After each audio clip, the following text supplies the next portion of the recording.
Hi everyone, it's Thursday and Thursdays are Fridays on our channel are dedicated to CUET economics preparation specifically for 2025 जिनके पास economics subject है और वो 100 percentile economics में score करना चाहते हैं तो Thursdays and Fridays CUET को dedicated होते हैं। आज जैसे कि Thursday है, last week मैंने Friday को एक assignment upload की थी CUET की assignment number 3।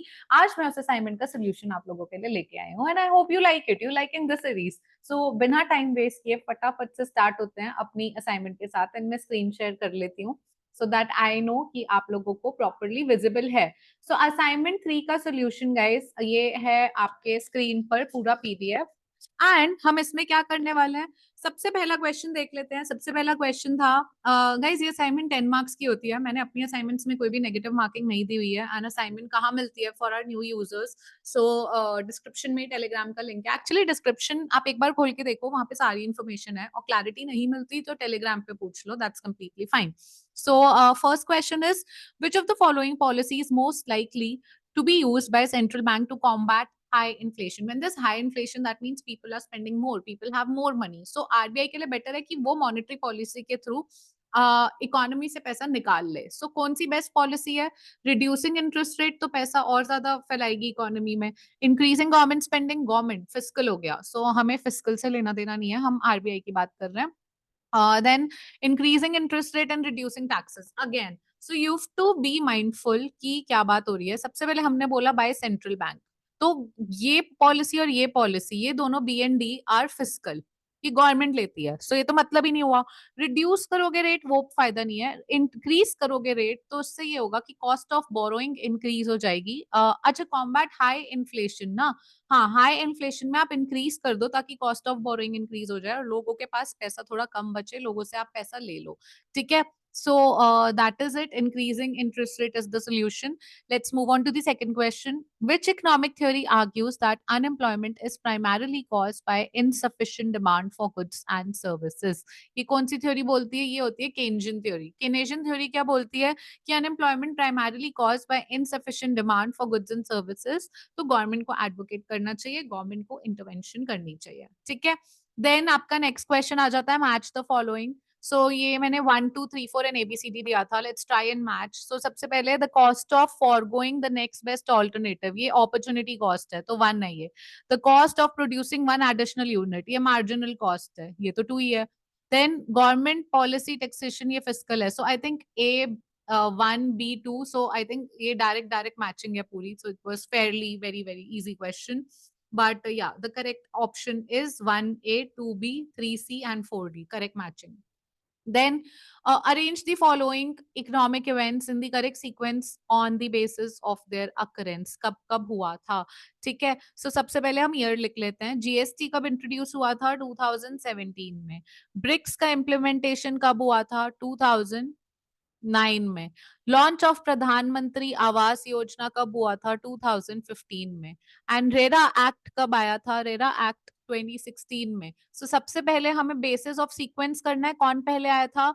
सो ब्रिक्स पहले आया था, उसके बाद प्रधानमंत्री आवास योजना, उसके बाद RERA act and finally GST. BCDA, let's see B CDA. Yes, this is the correct answer. Answer option number 3. I don't know where the options are, but option number 3 is the correct answer.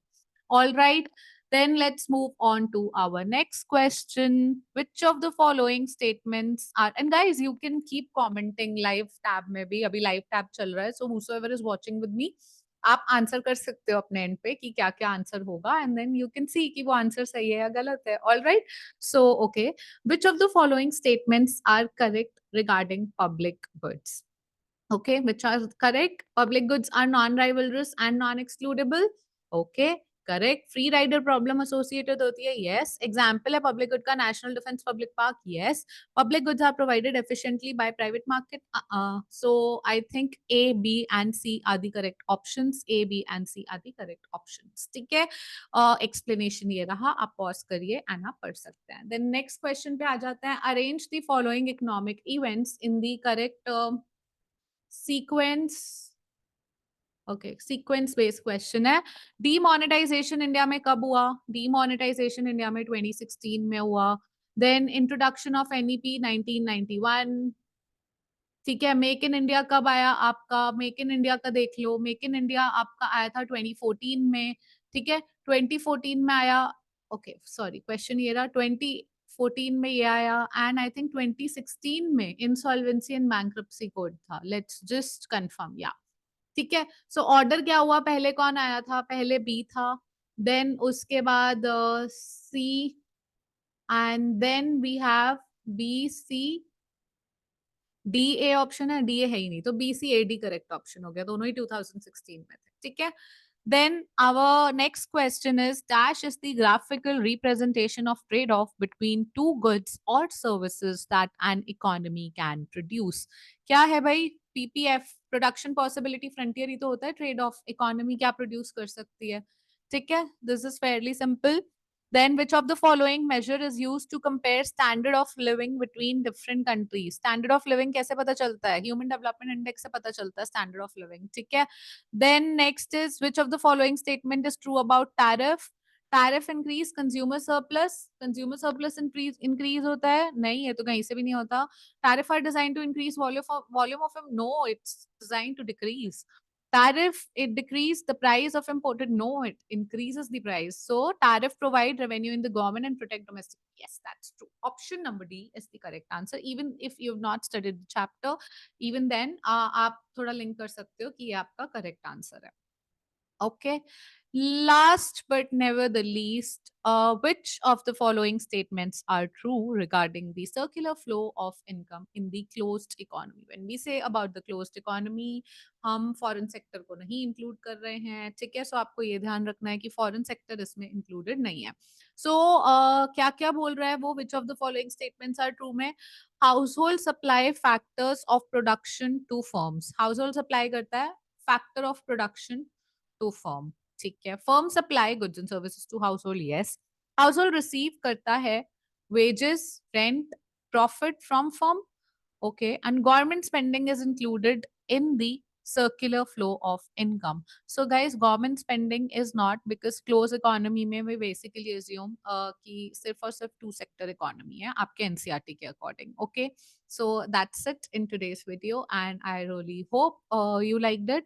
So and with that we've come to an end, but only of this video guys, because this is Thursday and tomorrow I'll see you again with a new assignment, brand new assignment number 4, and this assignment number 4 is going to be tougher because there are a lot many picture based question and current affair based question.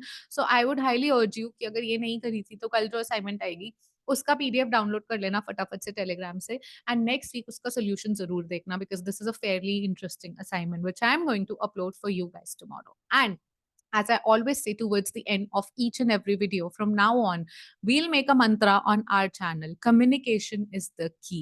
Guys, I would never want कि कुछ भी lack of communication की वजह से हमारे बीच कोई भी confusion हो, in the manner कि, you know, there's communication is very, very important in every relationship and even in the student and teacher relationship.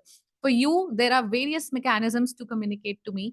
If not directly, even directly, you can communicate with me on Telegram one-on-one. And if not, you want one-sided communication because नहीं, कुछ लोग बोल के comfortable नहीं है, वो लिख के comfortable है. That's completely fine. Email ID है, description में सारे mechanisms हैं. Comment कर दो मुझे.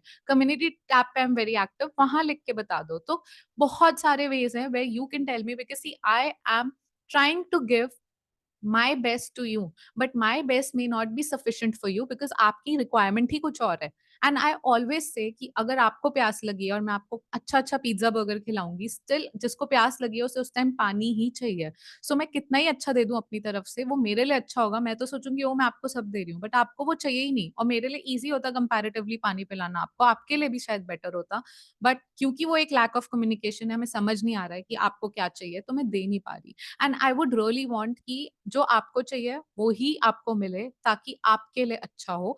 एंड कुछ इम्प्रोवाइजेशन की जरूरत है, कोई और असाइनमेंट, कोई एक्स्ट्रा क्वेश्चंस जो भी चाहिए, क्योंकि मेरे बहुत सारे स्टूडेंट्स जब मुझे बोलते हैं मैम हमें ये वाला टॉपिक चाहिए करंट अफेयर में, हमें ये चाहिए, I always try and incorporate. So you let me know and I am always there for you. I will see you tomorrow, till then take care and bye bye.